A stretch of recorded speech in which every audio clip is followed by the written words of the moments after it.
Oi, gente. E hoje eu quero falar sobre a vocação de um profeta. E quando eu falo profeta, eu falo inclusive os leigos, né? Inclusive os leigos, os servos de Deus, todos eles. Então, lendo Jeremias, no capítulo 1, versículo 4 a 8, a gente tem uma ideia do chamado de Deus. Foi-me dirigido nesses termos a palavra do Senhor. Antes que no seio fosses formado, eu já te conhecia. Antes de teu nascimento, eu já te havia consagrado e te havia designado profeta das nações. E eu respondi: Ah, Senhor Javé, eu nem sei falar, pois que sou apenas uma criança. Replicou, porém, o Senhor: Não digas, sou apenas uma criança, porque irás procurar todos aqueles aos quais te enviar, e a eles dirás o que eu te ordenar.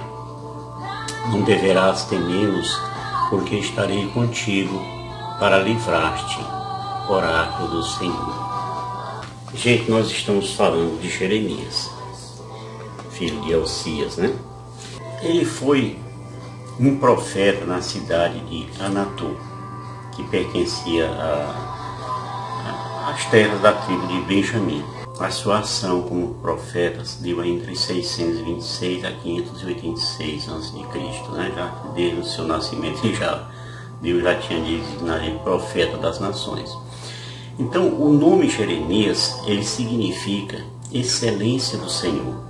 A vida pessoal de Jeremias é mais conhecida do que a de qualquer outro profeta do Antigo Testamento, né?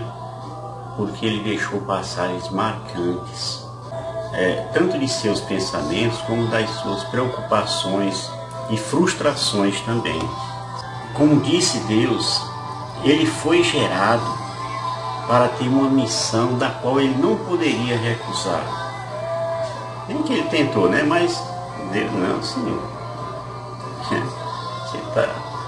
Eu lhe formei para isso.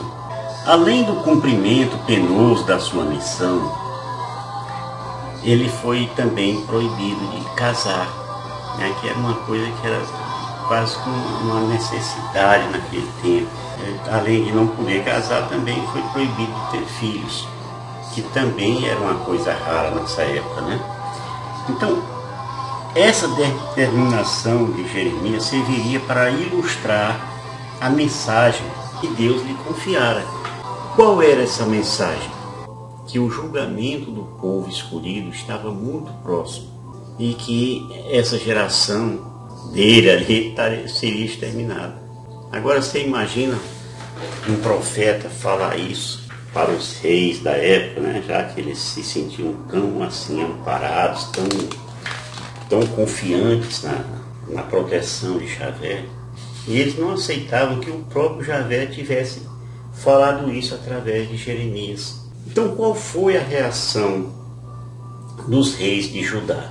Pois bem, Jeremias ele começou a profetizar com 14 anos sobre a invasão de Nabucodonosor e a consequente ruína de Jerusalém, do templo, de tudo.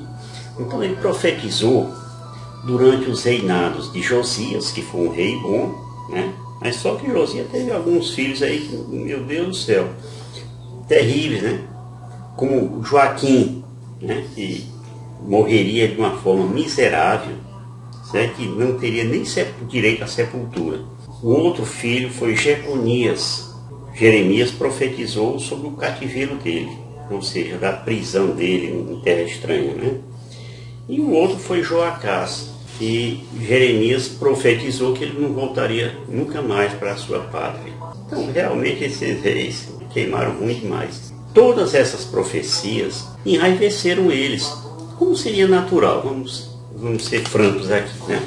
E junto com isso, você imagina o próprio povão, seus conterrâneos, assim, meu Deus do céu, e agora? Né? Não gostaram de jeito nenhum. Ocorre que todas essas profecias aconteceram e enraiveceram demais os reis, os sumos sacerdotes, né? e por extensão o povão.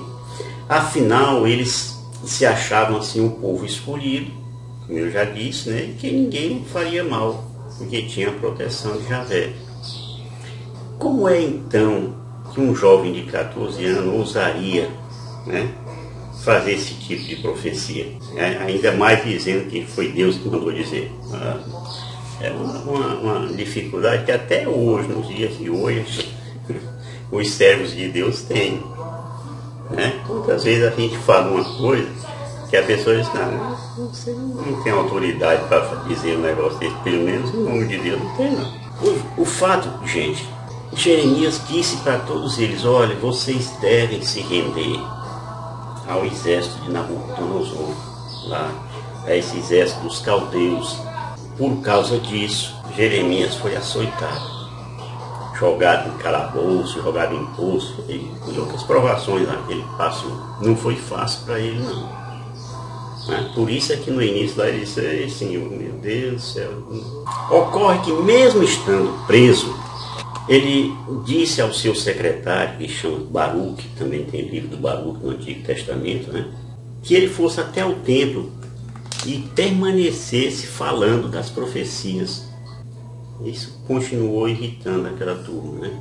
Ocorreu a invasão, Nabucodonosor tomou de conta de tudo, destruiu o templo, destruiu tudo, e ficou sabendo dessa ação desse profeta Jeremias, né? E com grande respeito, ele lhe ofereceu, certo? Não mandou, ele ofereceu a opção de Jeremias ir para a Babilônia, onde ele seria tratado com regalias, com tudo, né?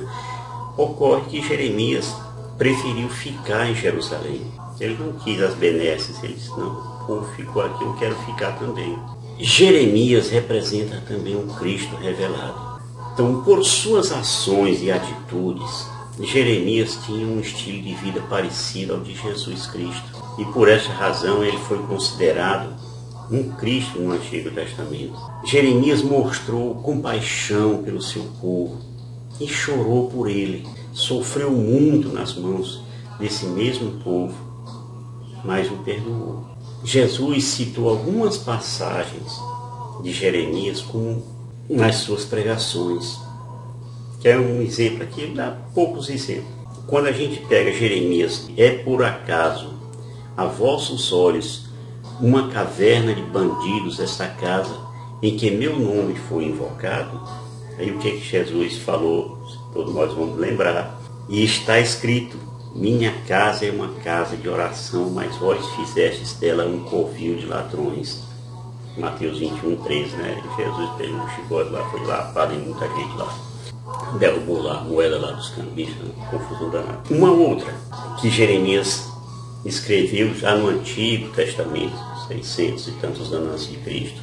Escutai bem, povo insensato e sem inteligência, vós que tendes olhos para não ver e ouvidos para não ouvir. Jeremias 5:21. Como é que Jesus falou isso? Tendo olhos, não vedes? E tendo ouvido, não ouvis? Não vos lembrais mais? Então, só para dar esses poucos exemplos, né? Quanto a nós, como nós temos agido?